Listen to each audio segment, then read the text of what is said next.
Vet, sorry po sa nangyari kanina. Pinagtanggol ko lang po yung nanay ko. Fine, okay na. That's it? Dahil may naisip akong mas magandang plano. Babayaran kita ng buo. Basta siguruhin mo lang na walang makakaalam ng sikreto natin. Salamat ho, Don Manolo. Babalik na ako sa pamilya ko. Titigilan natin to. Walang tama at mali sa pagmamahal. Felix, huwag mo akong iwan! Felix, bumalik ka! Makipag-iwalay na ako kay Janice. Ayusin ko na buhay ko. Mabuti naman at naisip mo na yan. Gagawin ko lahat para mabalik ko sa akin na mag-ina ko. Kinukomfort ko lang naman si Isagani. Kung sinabi mo sa akin ngayon na mahal mo pa siya, I'll let go. I'll give way para sa inyong dalawa. Do you still love Isagani? No, hindi ko na mahal si Isagani.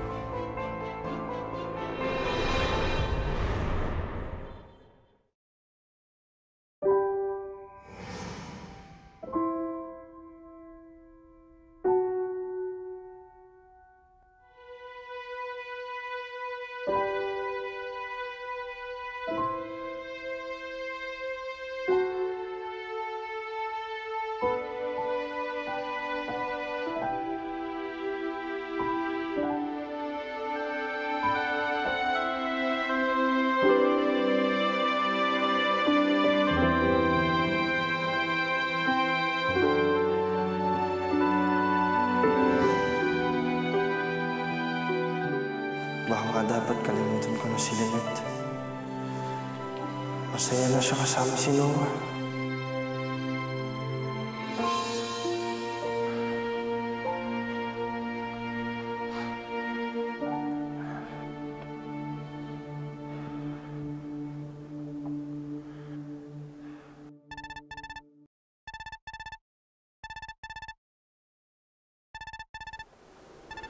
Inay? Hello? Hello, Inay! Isagani, anak, tulungan mo ko. O ano, Andres? Anong balita? Ma'am, good news. Nagawa ko na po yung pinapagawa niyo sa akin. At hawak ko na rin po yung pinapakuha niyo sa akin. Very good. Sige, tawagan mo na lang ako kung may ibabalita ka pang maganda sa akin, okay? I assume good news ang dala ng tauhan mo. Yes, Dad. At ano naman ang ginagawa mo ngayon? Just wait and see.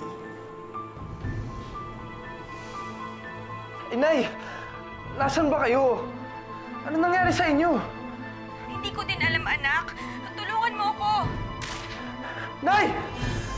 Nay! Ano nangyari sa inyo? Nay! Walang iya ka? Iisahan mo pa kami? Malapit ka na buhuin ko sa amin.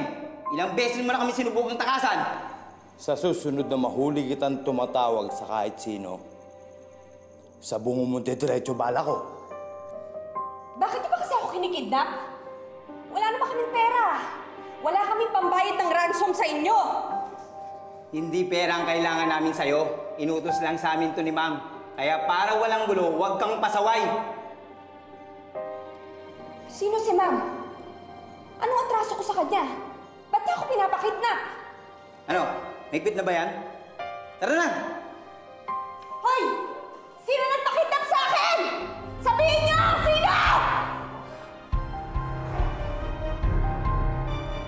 Nay! Nay, nasaan ba kayo? Sagani! Nay, nasaan kayo? Apo, ba't ka sumisigaw? Lolo, si Inay, may nangyari sa kanya. Paano mo nalaman? Tumawag siya sa akin, may nangyari sa kanya. Hindi ko alam, basta may kumuha daw sa kanya, tapos may narinig pa akong pumutok na baril. Baka kung ano na nangyari sa kanya, Lolo, tulungan niyo naman ako. Hindi ko na alam gagawin ko. Ditas! Ditas! Sir! Sir! Kumuha ka ng tubig. Dali mo! Sige. Lolo, tulungan niyo ako. Sige. Baka kung ano na nangyari kay Inay. Ako bahala.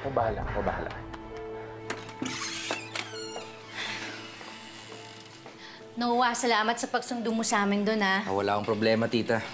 I'll go ahead na rin po. Mom, I'll just take Noah to his car. Okay. Okay, tita.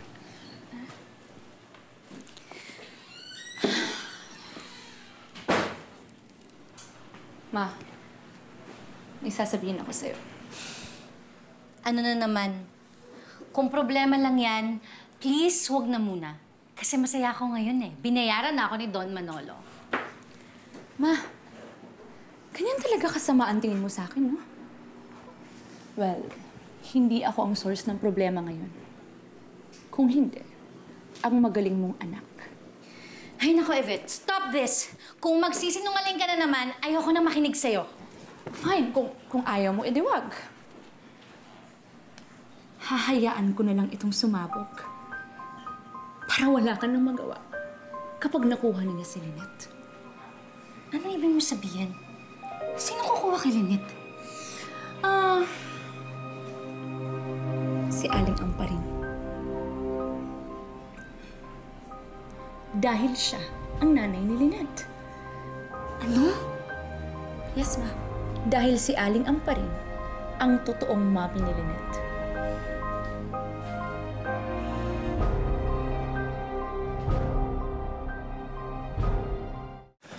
Sinusubukan ko po talagang tawagan yung telepono ni Inay.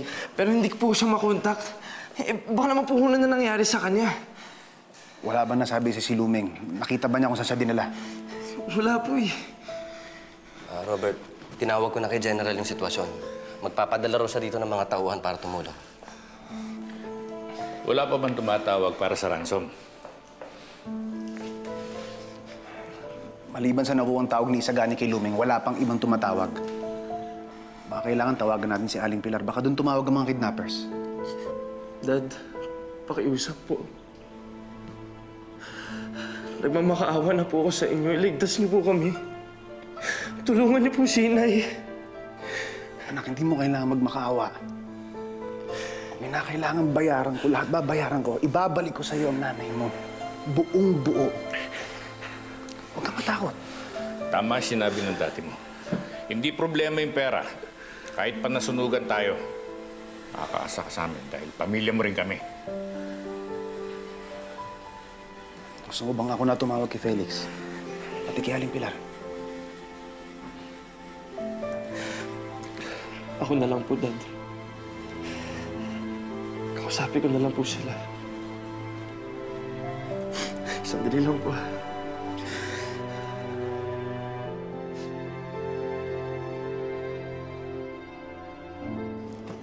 Oh, pinagluto kita ng paborito mong adobo. Dahil bumalik ka na. Salamat, Inay. Nagluto na nga ako ng adobo para makabawi sa pagtatampo mo. Mahalaga pala yung nararamdaman ko. Siyempre naman, importante ka sa akin, asawa kita. Oh, anong problema? Inay, iniisip ko kung saan ko unang hahanapin si Luming. Kailangan ko siya makita para bumalik dito si Isagani. O, teka sandali, o. Andito na tatay mo. Kausapin ka raw ni Isagani. Hello? Isagani. Bumalik ka na dito sa bahay. Itay, may masama akong balita. Si Inay na-kidnap. Ano? Paano mo nalaman? Sino nagsabi sa'yo? Tumawag po siya sa akin kanina. Itay, may tumawag na ba sa inyong kidnapper? Wala. O sige, pupunta kami dyan sa Maynila. Tatawagan na lang kita kung may tumawag sa akin. Ha? Teka, ano sabi ni Isagani? Kailangan natin pumunta ng Maynila. Kinidnap si Luming. Ha?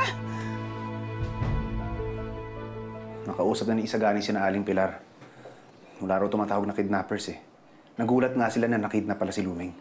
Robert, huwag mo na ipahanap si Luming. Hindi naman pala tumatawag yung mga kidnappers, kaya wala tayong dapat gawin. Papa, nasa panganib si Luming. Kailangan ko siyang hanapin. Magpanggap na lang tayo na hinahanap natin si Luming. Ang mahalaga naman eh, yung iniisip ni Isagani na gumagawa tayo ng paraan. And besides, kapag wala si Luming, atin na talaga si Isagani. Seryosong bagay ang pagkakakidnap kay Luming, Papa. Hindi ko hayaan may mangyaring masama sa kanya. Bakit ba pinagpipilitan mong hanapin niya si Luming? Bakit ba concern ka sa kanya? Pagkatapos niyang mahabang panahon na yan? Siya ang ina ng anak ko, Papa. At alam kong sasaya si Isagani kapag mahanap ko si Luming. Fine. Do whatever you want. Pero hindi ako maglalabas kahit na 5 centimos para sa ransom ni Luming. Hanapin mo siya in your own way.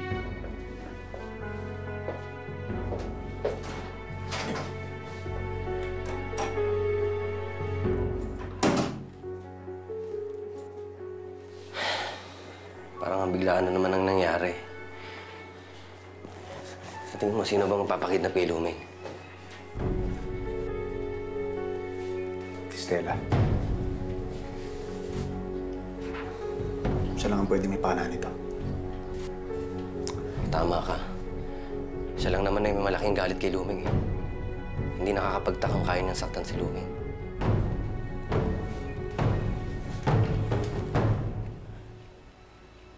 Ditas, anong latest? Ay naku, ma'am. Magugulat kayo. Alam niyo, ma'am, si Luming po nakidnap.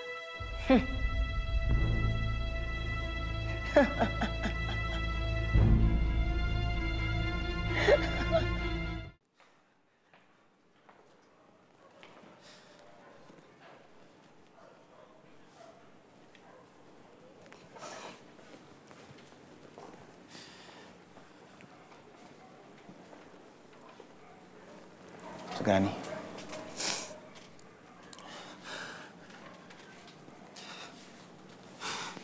Hindi po ako makatulog, Dad. Ano po bang gagawin ng mga pulis? Saan sila magsisimula maghahanap? Hayaan na lang natin ang mga pulis na gawin ang trabaho nila, anak. Wala tayong pwedeng gawin kundi maghintay. Pero, Dad, hindi ko na kaya. Habang tumatagal na wala si Inay, mas natatakot ako. Baka ngayon kung ano na nangyayari sa kanya, hindi ko... Sagan, naiintindihan ko yung nararamdaman mo. Pero at this point, wala tayong pwedeng gawin. Kung kumilos naman tayo ng tayo lang, baka mamaya lalong mapahamak si Luming, di ba? Ayaw rin natin yun. Hintay lang, anak. Apo ko! Lola!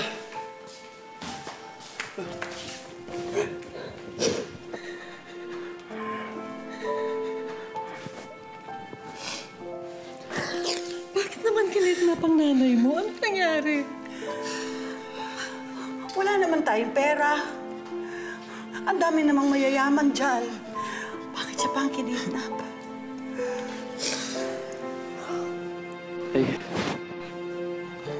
Gagawin ko lahat para makita natin ang nanay mo. Mabubuo na yung pamilya natin.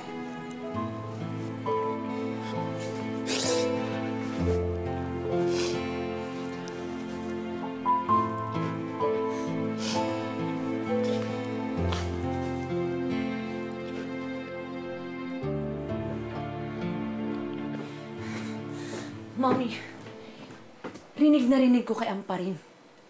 Siya mismo nagsabi na anak niya si Lynette. Hindi ako magtataka. Kaya siya pumasok na kasambahay dito para mapalapit kay Lynette. Aling Amparin, kayo po ang bago namin kasambahay? Tulungan na kita magluto dyan, anak. Ay, Ma'am Lynette pala. Sorry po. Ma'am, hindi ko po sinasadya. Anong sabi mo? Anak? Bakit ka ba ganyan nakapagtanggol kay Lynette, ha? Anak ang turing ko kay Lynette. At ayoko nakikita siya nasasaktan. Kaya hindi rin ako magtataka na kukunin na siya ni Amparin.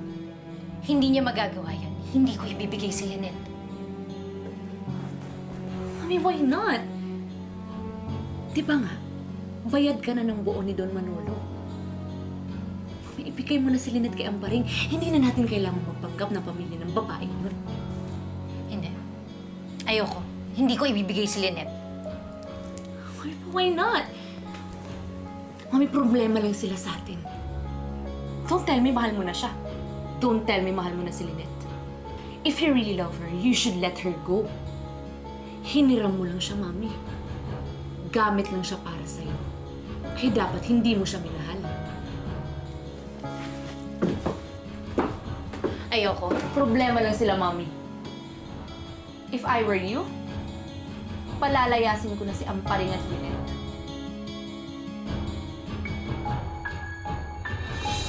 Samahan mo sila sa opisina ni Papa. Papa, sir. Sir, dito po. Sumunod kayo sa akin. Yun o. Andito ho yung pamilya ni Luming. Sir, ma'am. Bali, magtatanong lang po ako sa inyo.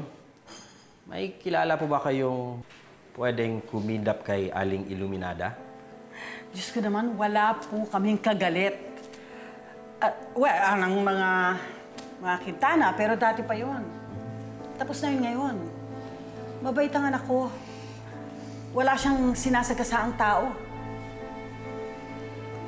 Wala naman akong kilalang kaaway ni Luming eh. Sandali, meron pala. Si Stella. Si Stella Quintana. Kung meron ako pinaghinalaan dito, si Stella yun.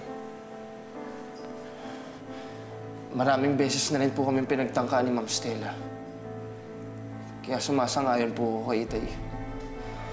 Siya lang po ang kilala kong pwedeng mag-kidnap kay Inay. Naku, napakasamang babae ho nung Stella na yon. Kaya nagtataka kami, bakit pinalabas siya sa kulungan eh.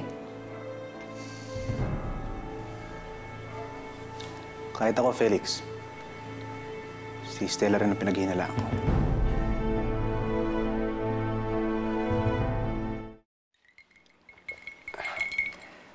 Kapag nahanap mo na si Luming, anong gagawin mo? Ibabalik mo pa rin ba siya kay Felix? Wala naman akong magagawa eh.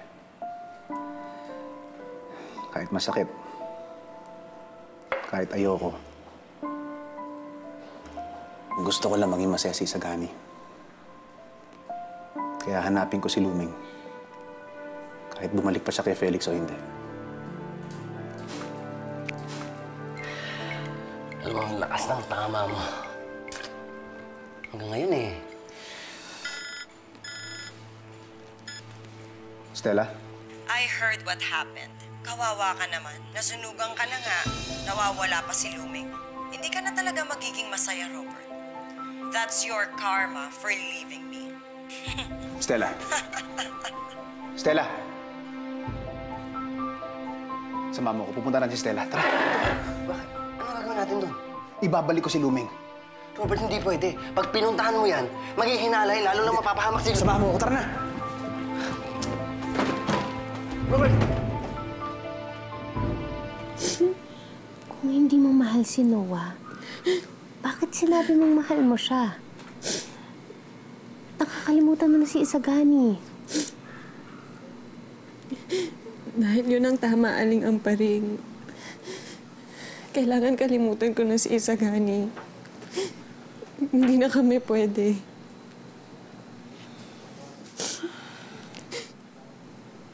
Aling Amparing, I feel bad because I lied to Noah, pero wala na akong ibang masabi.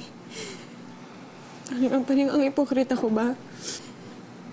Kasi pinipilit ko ang sarili kong kalimutan si Isagani. Ginagamit ko pa si Noah. Lynette, walang masama sa pagmamahal. Pero kailangan mong isipin ang sarili mo at ang ibang tao. Alam mo, minsan kahit mahal na mahal mo ang isang tao, kailangan mo siyang ipamigay sa iba. Lalo na kapag alam mong mas makakabuti para sa kanya yun. Ang ibig ko sabihin, Lynette, hindi ka masama. Tama yung pinili mo si Noah. Pero balang araw, kakailanganin mong harapin ang katotohanan na mayroon ka pang nararamdaman para kay Isagani at kakailanganin mong mamili muli.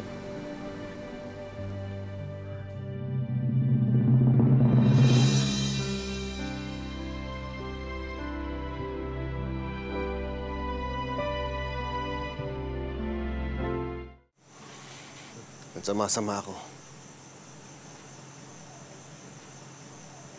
Habang naghihirap si Luming sa mga kidnappers, ako naman nagsasaya kasama si Janice. Napakasama akong asawa. Anak, walang may gusto sa nangyari. Alam nating lahat na lumaya si Luming. Pero yun ay dapat hinanap ko siya. Kung ginawa ko yun, hindi sana nangyari to. Tay.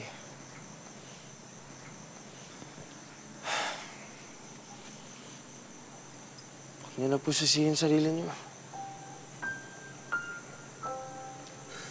Pasensya na, anak. Sinabi na rin naman ni Lola na iniwan niyo na daw yung babae niyo. Kaya, hindi na rin ako galit sa inyo, Tay. Salamat, anak. Pasensya na rin kayo, Tay, ha? Dahil nagalit ako sa inyo. Pero, kalimutan na lang natin yun. Kapag nakauwi na si Inay, babalik na rin ako sa atin. Sana nga lang... Sana mahanap na ni Dad si Inay. Para mabuo na tayo ulit.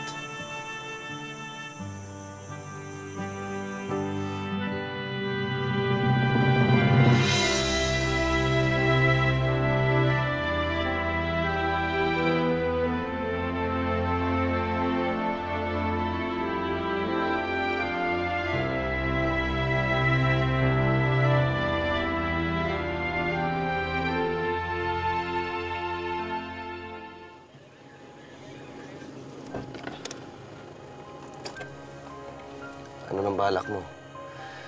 Wala kang mapapala sa pasugod-sugod dito kay Stella. Hindi tayo susugod.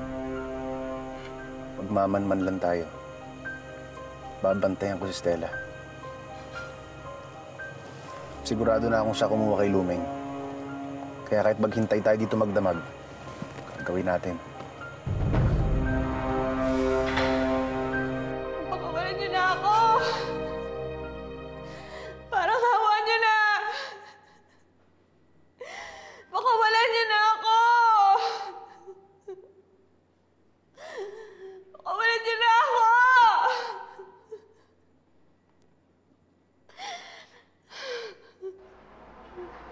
O, Iha, eto na yung pagkain mo. Salamat po. Siya nga pala, pinatatanong nga pala ng may-ari kung hanggang kailan ka daw titira dito. Huling gabi ko na po, Aling Bebang. Uwi na po ako sa amin bukas. Naisip ko po kasi na kahit nalaman kong nang babae yung asawa ko, mahal ko pa rin po pala siya. Tsaka ayokong masirang pamilya namin dahil lang doon. Pero anak, niloko ka ng asawa mo. Iba dapat ang mga lalaki kapag nangangalwa, dapat sa kanila tinitigis eh. Kung ako sa'yo, alam mo, dumito ka na muna. Hintayin mo na sunduin ka niya. Puntahan ka niya dito. O kaya amuin ka. Gustuhin ko man ho, pero hindi ko talaga kayang tiisin ang pamilya ko. Lalong-lalo na ho ang anak ko si Isagani. Bahala na. Siguro magtutuos na lang kami bukas ni Felix. Sige. Pero sa ngayon, magpahinga ka muna para makapag-isip ka din na maayos. Siya nga pala. Inumin mo na muna itong juice. Kasi hindi na masarap yan kapag hindi malamig. Napainom ko na siya ng pampatulog. Kaya pwede mo na siyang kunin ng maayos doon. Akam siya sa kwarto doon, ha? Ito ba ito? Salamat.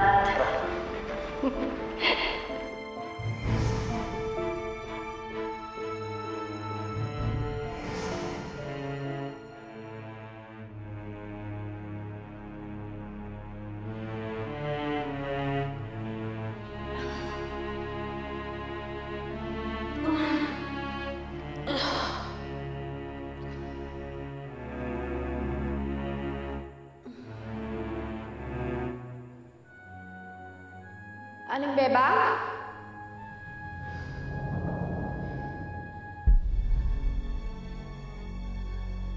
Aling Bebang!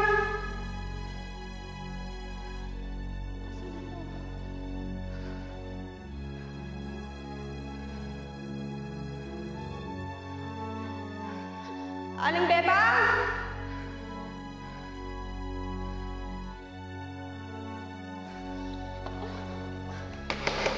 Aling Bebang!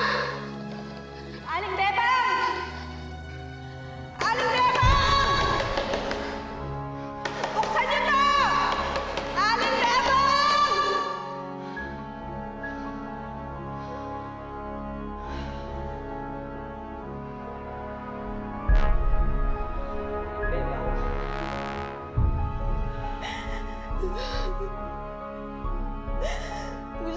umuwi. Kailangan ko makausap yung asawa ko. Gusto ko pa makita yung anak ko. Maawa naman kayo sa akin. Baka mahalin nila ako dito. Maawa naman kayo sa akin. Ito na yung 2 buwan na sweldo mo. Gusto ko, mag-impay ka na at umalis ka na. Hindi ko na kailangan ng serbisyo mo. Sisante ka na. Bakit hindi mo pa sinama si Lynette? Hindi ko pwedeng palayasin si Lynette. Malalagot ako kay Don Manolo. Mami, ang sabihin mo, ayaw mo lang talaga malayo kay Lynette. Kasi mas mahal mo na siya kaysa sa akin. Umalis na si Amparing, kaya wala nang problema. Bakit umalis si Aling Amparing? Mami, ano nangyari? Sino kaya ang kausap ng lalaki? Sigurado ko siya yung kinausap ni Stella para kidnapin si Luming. May isa pa kaming pinaghihinalaan bukod kay Stella. Isang tao na pwede ring gawan ng masama ang nanay mo. Sino ho? Ano ibig sabihin nito? Asan si Luming? Sinong Luming? Yung babaeng pinakidnap nyo. Pag ako namatay sa gutom, sigurado akong malalagot ka sa mom mo. Kaya kung ako sa'yo, bilis-bilisan mo na yan dahil gutom na ako. Talaga nga naman, oh. Kinidnap ka na't lahat-lahat, ang tapang-tapang mo pa rin. Ikaw ang nagpakidnap sa akin?